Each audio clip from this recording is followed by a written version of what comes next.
믿음과 신정으로 신앙 고백 드리겠습니다. 나는 전능하신 아버지 하나님 천지의 창조주를 믿습니다. 나는 그의 유일하신 아들 우리 주 예수 그리스도를 믿습니다. 그는 성령으로 잉태되어 동정녀 마리아에게서 나시고 본디오 빌라도에게 고난을 받아 십자가에 못 박혀 죽으시고 장사된 지 사흘 만에 죽은 자 가운데서 다시 살아나셨으며 하늘에 오르시어 전능하신 아버지 하나님 우편에 앉아 계시다가 거기로부터 살아있는 자와 죽은 자를 심판하러 오십니다. 나는 성령을 믿으며 거룩한 공교회와 성도의 교제와 죄를 용서받는 것과 몸의 부활과 영생을 믿습니다. 아멘. 찬송가 347장 찬송 드리겠습니다.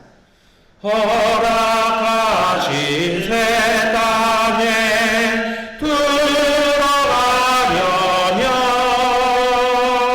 마음의 준비하여 힘써 일하세.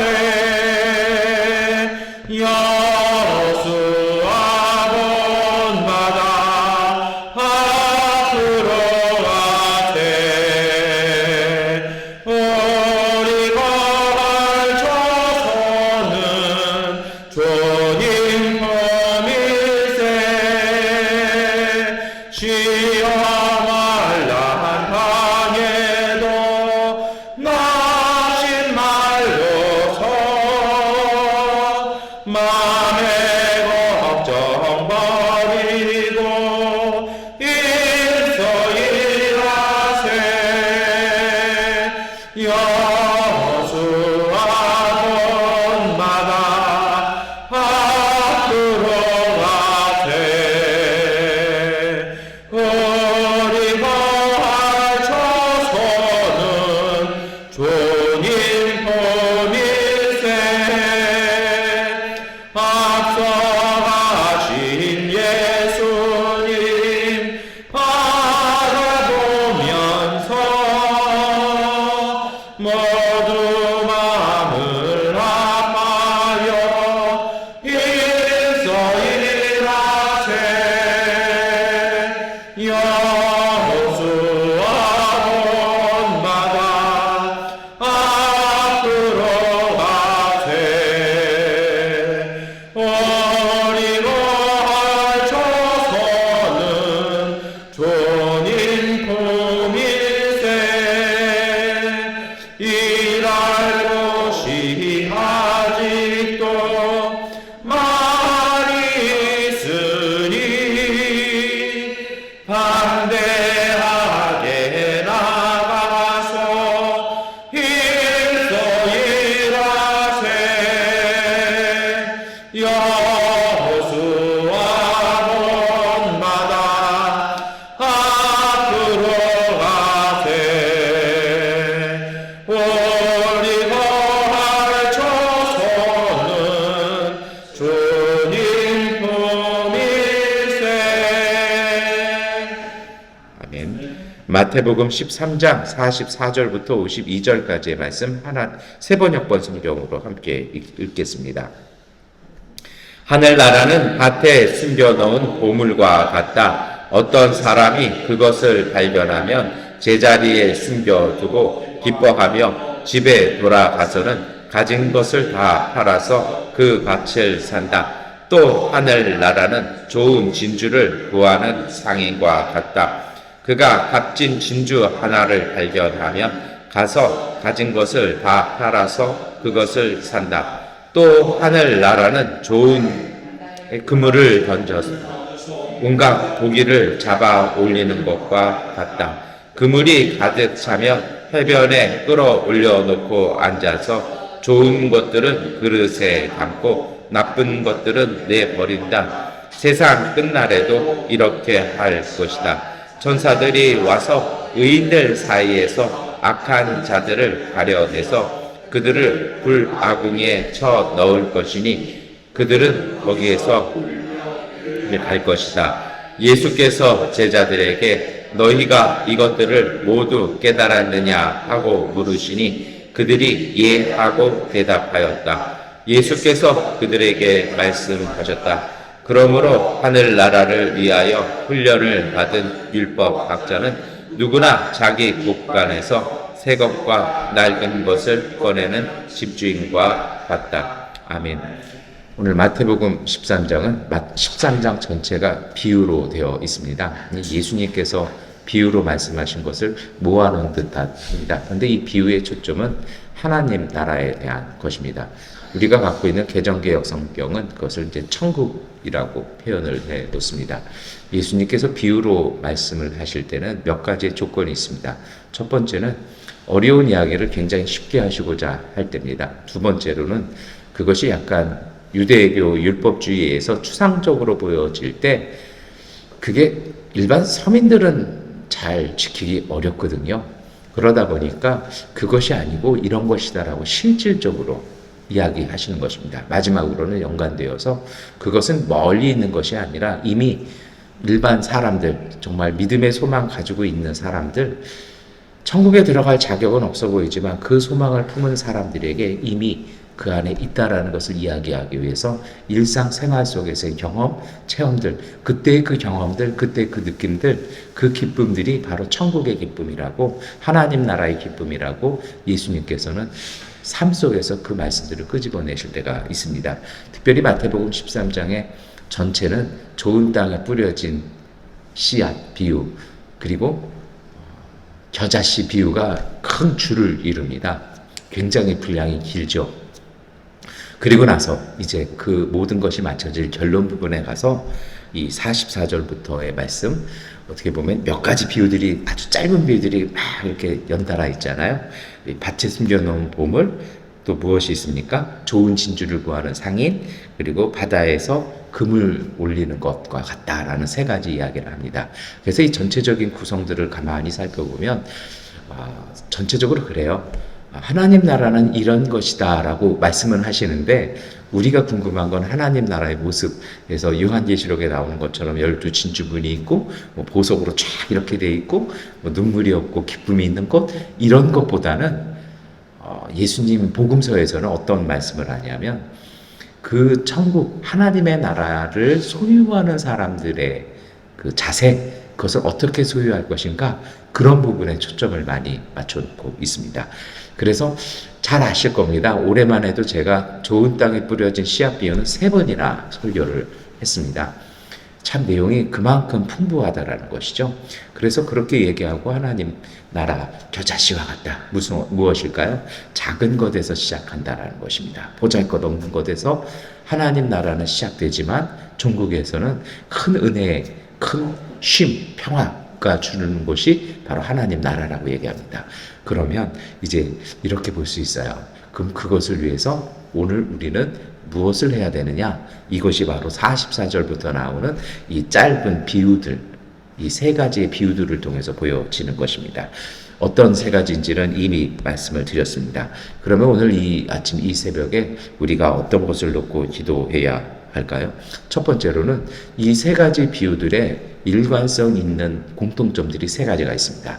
첫 번째는 분별할 줄 아는 안목입니다. 어찌 보면 눈을 가진 것이죠. 그리고 지혜입니다. 여러분 보세요. 밭을 가는 사람 일하다가 그냥 할 수도 있어요.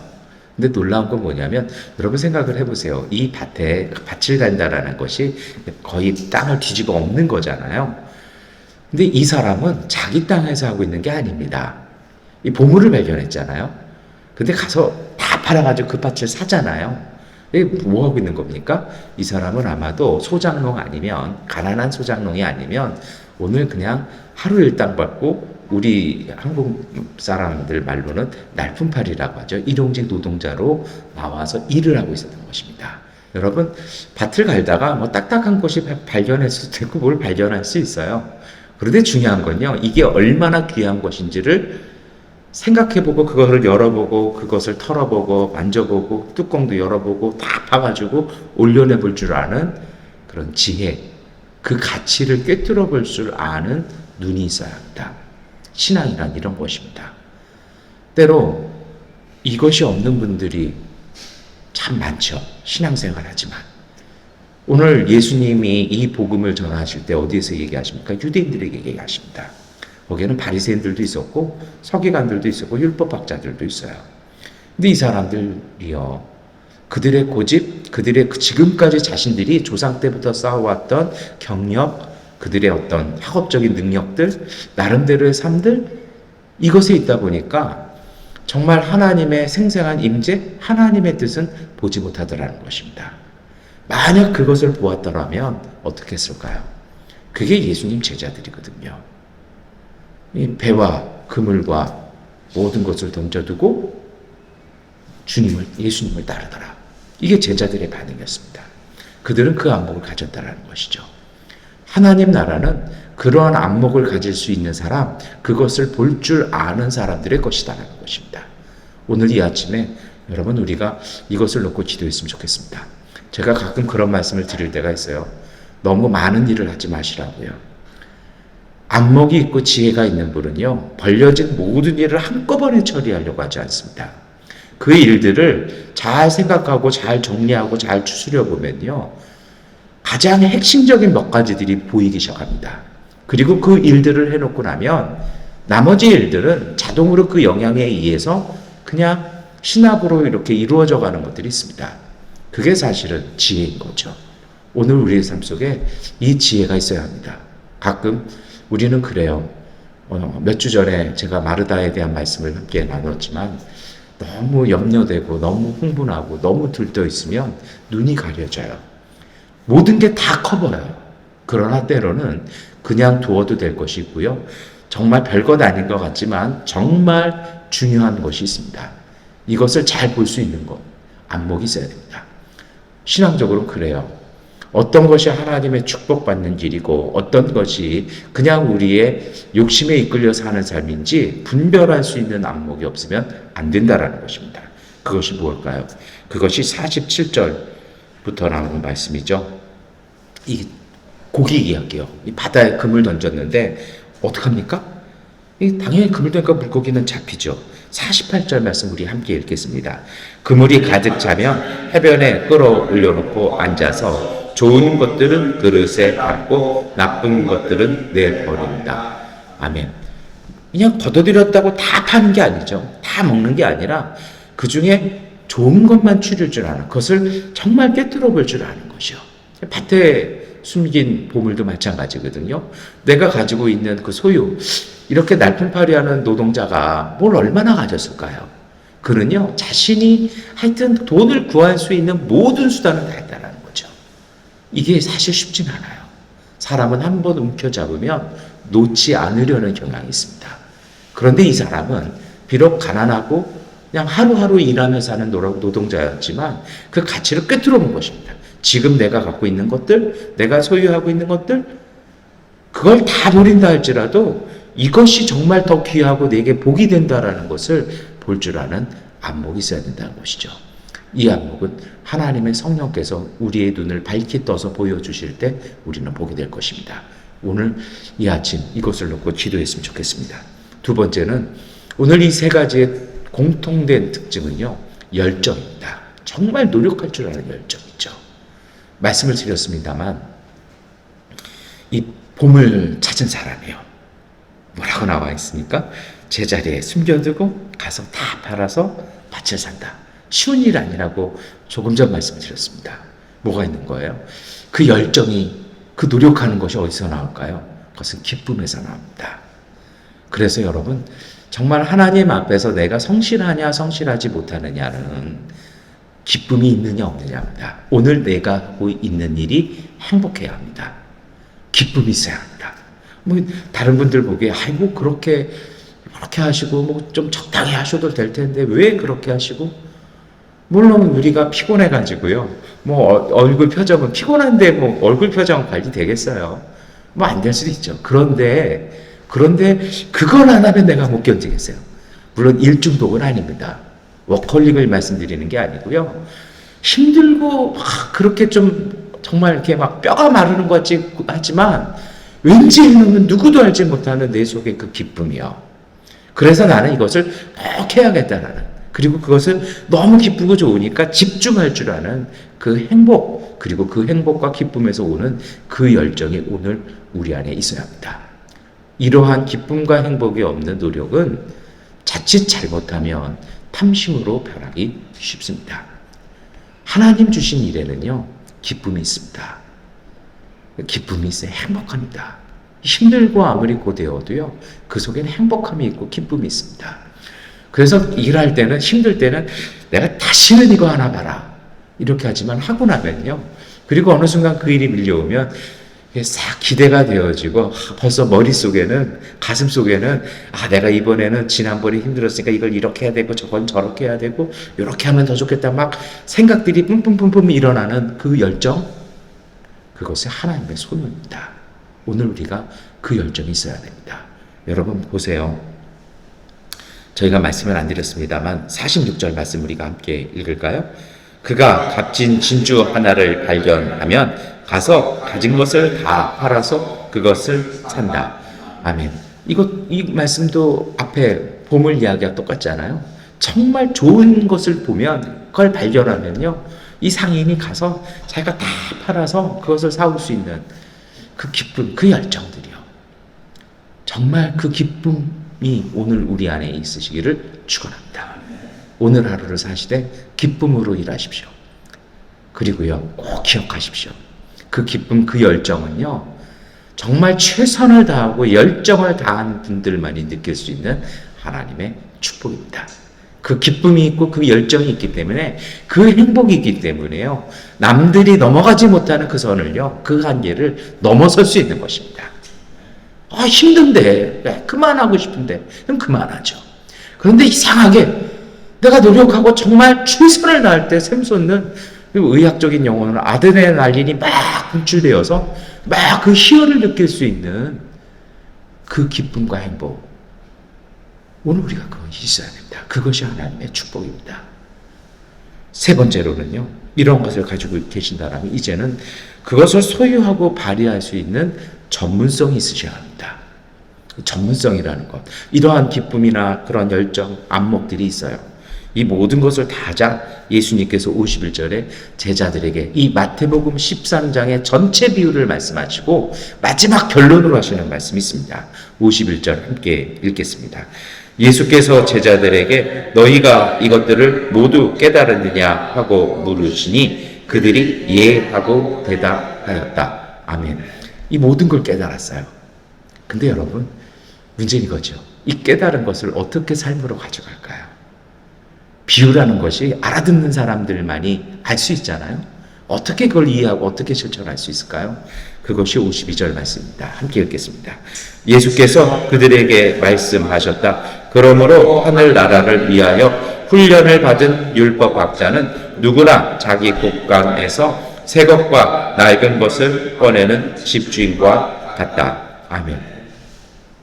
이 모든 것을 깨달은 사람들이요, 정말 안목이 있고 열정도 있는 분들이 그 하나님 나라를, 이 안목과 열정을 가지고 누리며 살 수 있는 것은요, 전문성입니다. 왜 전문성이냐고요? 오늘 예수님께서 뭐라고 말씀하십니까? 하늘나라를 위하여 훈련받은 율법학자처럼 되라는 것입니다.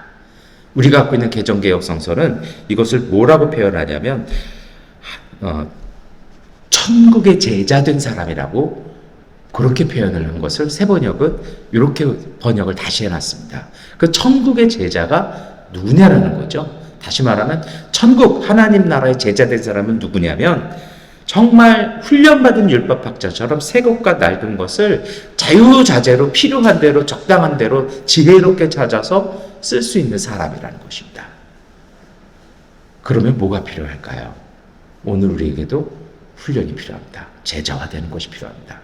며칠 전에 제 선배가 영상 하나를, 이렇게 짧은 영상 하나를 보여주면서 우리가 이 사람 보고 좀 목사들이 좀 창피해야 할 것 같다. 뭐 내용이냐면요, 백종원 씨 그 내용이더라고요.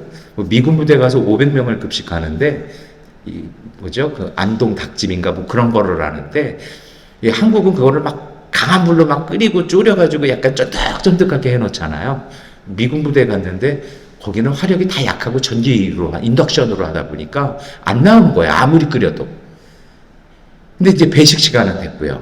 그러니까 이 사람이 어떤 행위가 하냐면 갑자기 막 뒤지더니 뭘 갖고 와요. 막 뿌립니다. 뭘 뿌릴까요? 전분을 뿌리는 거죠. 탕수육처럼. 탕수육이면 이렇게 전분 뿌려 놓으면 이게 뭔가 느짝느짝 되잖아요.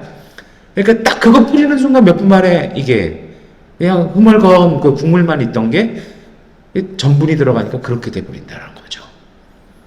그러면서 제 선배가 그 밑에다가 적어서 보낸 구절이 이 구절이었습니다. 요리를 얼마나 하니까 이 화력도 안 되고 시간은 짧은데 그럼 내가 여기다 어떤 재료를 넣었을 때 원하는 음식이 나올 수 있을까? 해서 거기 가서 그냥 전분, 전 놀란 게 그 전분을 영어로 말하더라고요. 전분을 영어로 여러분 기억하십니까? 우리는 살다가 한 번도 안 쓸 말인데요. 파우다, 전 이거밖에 기억 안 나던데요. 여러분, 바로 이런 거라는 거예요. 내 삶 속에서 정말 어떻게 이것이 하나님의 뜻이고 어떻게 하나님의 능력으로 살 것인지를 다 깨달아서 그것을 능수능란하게 하기 위해서는 우리가 훈련받아야 된다는 것입니다. 훈련받는다라는 건 무슨 세미나 참가하자는 것이 아니죠. 준비되어져 있어야 된다는 것입니다. 그럼 결론은 뭘까요? 하나님 나라는 준비되어진 사람들에게, 그리고 그 준비되어져서 그 안목이 띄어지고 그것에 기쁨과 행복을 가지고 열정을 가지고 일을 할 수 있는 사람들이 하나님 나라를 받을 것이다라는 것입니다. 오늘 우리의 삶 속에 정말 우리가 하나님 앞에서, 세상 앞에서 준비되어진 어떤 일을 하든지요, 정말 기쁨이 있고 열정이 있으면 그렇잖아요. 안목이 있으면요, 모든 일에 대해서 프로가 될 수 있는 자질들이 있잖아요. 그리고 그것을 즐겁게 하다 보면 어느 순간 전문가가 되어지지 않습니까? 이러한 삶이 오늘 우리에게 필요합니다. 이것이 바로 천국의 제자된 삶이고 이것이 하나님 나라를 누릴 수 있는 사람들의 모습이라고 예수님은 오늘 우리에게 말씀해 주십니다. 오늘 하루의 삶, 이 삶 속에서도 여러분 정말 우리가 안목 가지고 그 하나님의 지혜와 그 기쁨의 열정, 그리고 정말 그것을 능수능란하게 사용할 수 있는 자신감과 하나님의 능력, 그 전문성을 가지고 오늘도 복된 하루 사시기를 축원합니다. 기도하겠습니다. 전능하신 아버지 하나님, 하루의 삶을 그저 흘려보내지 말게 하여 주옵소서. 하루를 살되, 한 시간을 일하되 하나님 나라 안에서 살게 하시고 일하게 하여 주시옵소서. 무슨 일을 하든 하나님 기쁨과 행복을 갖고 일하게 하시고, 하나님 어떤 일이든 그것을 선하게 바꿔놓을 수 있고 그 안에 담겨있는 주님의 뜻을 볼 줄 아는 안목을 주시옵소서. 그리고 주님, 이 모든 것을 위하여 우리가 하나님 앞에서 준비되어지게 하시고 세상 사람들 앞에서 단련되어진 사람들로 온전히 서게 하여 주셔서 어느 곳 어느에서든 하나님의 말씀과 능력을 통해 하나님 모든 사람들에게 답을 줄 수 있고 힘을 줄 수 있고 위로되어 줄 수 있는 하나님 나라의 사람들 되게 하여 주옵소서. 하나님, 우리 몸에 아픈 질병들 치료하시고 기도의 응답을 통하여 하나님의 살아계신 놀라운 능력을 체험하는 복된 가족들 되게 하시며, 오늘 하루 진행되어지는 발전기 설비 공사와 전선 교체 공사 가운데 하나님께서 안전함과 복됨 주셔서 하나님의 은총 가운데 온전한 설비 이룰 수 있도록 은혜와 복 더하여 주옵소서. 예수 그리스도의 이름으로 기도드립니다. 아멘. 하나님께 기도하는 시간 갖겠습니다.